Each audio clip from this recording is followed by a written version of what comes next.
and welcome to another episode of OneWackCook.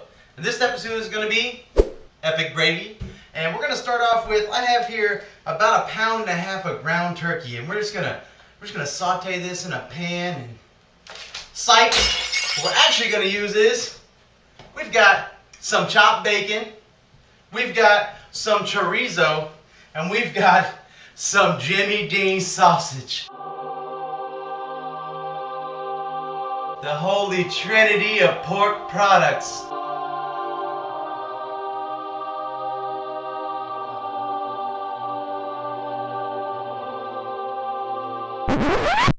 What?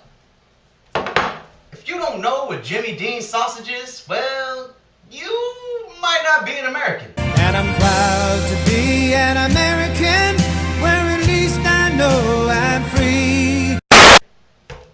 So, without further ado, what we're going to do here is, I'm going to get this pan heated up.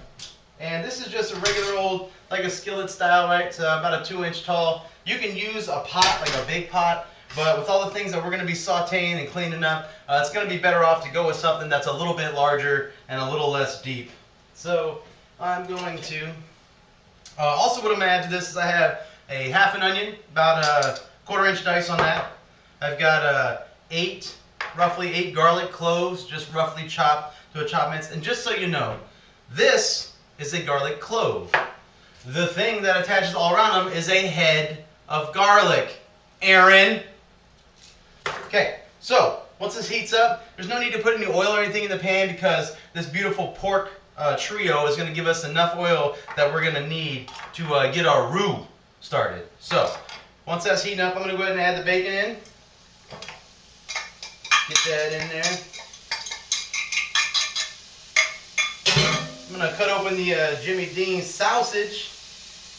Get that in there, get it working with its brethren. Boom. And then I'm going to go ahead and get the chorizo in there. Cut that open.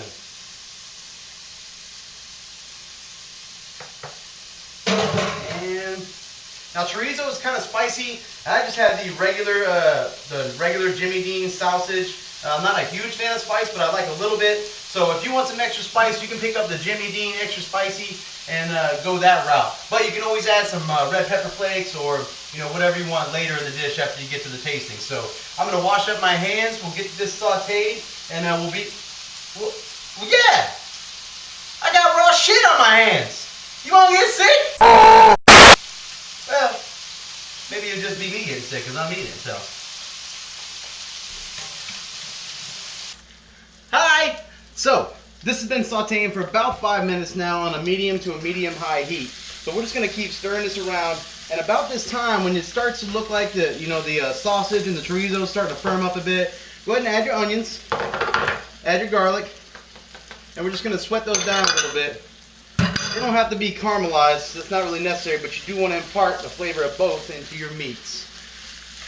Now with this recipe, you can also use ground beef. That's perfectly fine. A pound of ground beef is good. The good thing about gravy, especially if it's going over biscuits, is that you can substitute a lot of things. You don't even need a meat if you're a vegan. So you just go ahead and make a regular roux, right? And we'll go over that a little bit later as soon as we get some of these veggies sweat down. We'll make a roux, and you can make a basic cream gravy. Of course, it's not as fun, but if that's how you roll, that's how you roll. Who am I to tell any different? So, I'm going to go ahead and finish sweating the rest of these down, get this meat fully cooked off, and then when we come back, I'll show you all about what a roux is. So, stick around.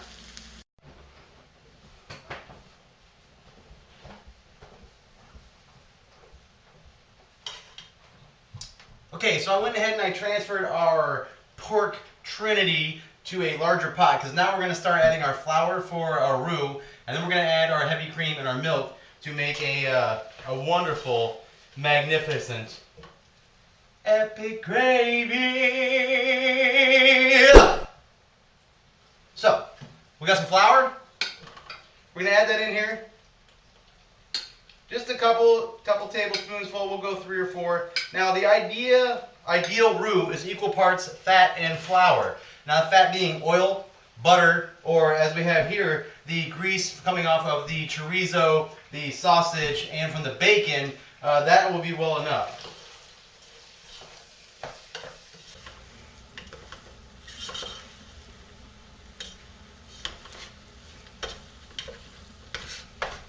Okay, so I want to go ahead and show you the consistency of this. This is just with the flour in it. So I probably put, I don't know, 6 or 7 heaping tablespoons of flour in here. But you can see how you can kind of manipulate it and mash it to one side like a meat Play-Doh.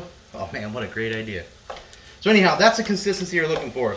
So while that's in there, when you get it to that consistency, just keep stirring it around. You want to toast off some of that flour in there. That's going to help it give you a nuttier flavor. Nutty. Nutty like me!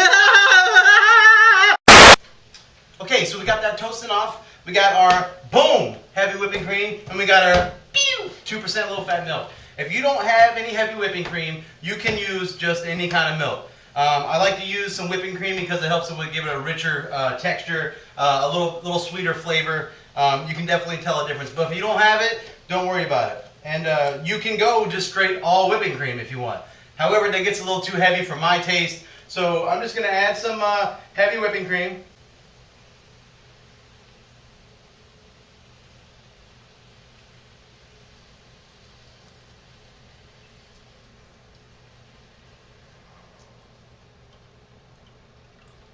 Next, I'm going to give it a little stir here. Let's get that incorporated. Oh, yeah! This is going to be epic! Gravy!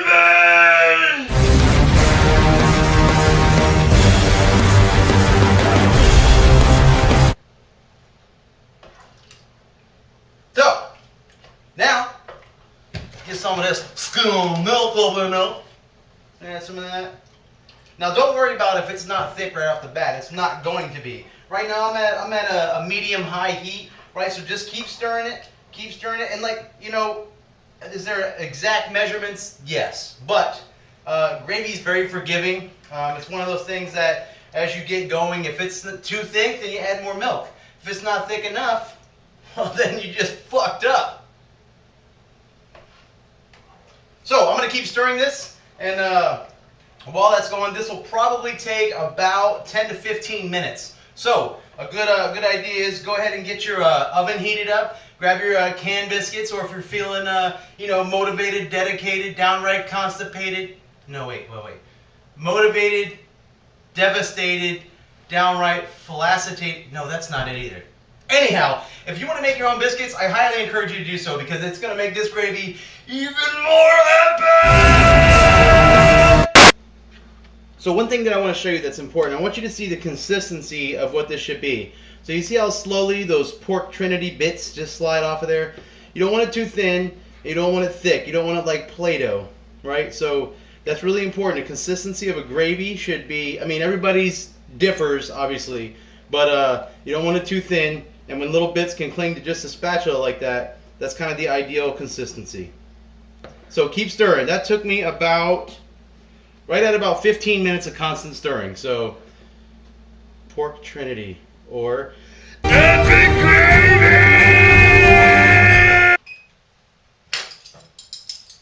So, now that we got our gravy to the consistency we want, the next step is to taste it and season it to taste. The most important part of cooking that any real cook will tell you is taste your food as you go. Taste, taste, taste. And don't be afraid to go too light on the seasoning because you can always add more. It's like cutting hair. You can always cut more off, but it's a little harder to add more on. You know what I'm saying? What? I hate you! Okay, so I'm going to go over with you the tasting method, if you will. If there's only one of you or a couple and your loved one doesn't mind that you're spitting their food, you can use 1 spoon. But for the purposes of many people, the best way to taste food is either a plastic disposable spoon and you throw it away, and then you're just like, fuck the environment! Or you could take a spoon, you get your stuff on there, you pour it onto your tasting spoon. It's important not to touch the spoons. That way, your spit hasn't been... Man, that's good! Woo! Alright, so for me, I need a little more seasoning. So I'm going to go to my go-to. I'm going to get some Johnny's. Now, we've been through this before. Johnny's! Get some! Or not. So, I'm going to go ahead and season this up. Again, you can always add more seasoning. Put that on there, give it a good stir. And now you're going to stir it up, get your seasonings incorporated. And at this point, if there's not enough heat for you, you can add some more cayenne, you can add some black pepper. You can even add some red pepper flakes if you want. Let's try this again. Again, the spoon. Do not touch the spoon that's been in your mouth with the other spoon.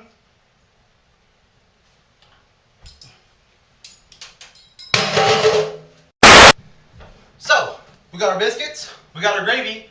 Now, let's blend the two. Blend. No, I'm not going there again. So, first, let me get a ladle. Oh, yeah. This ought to do.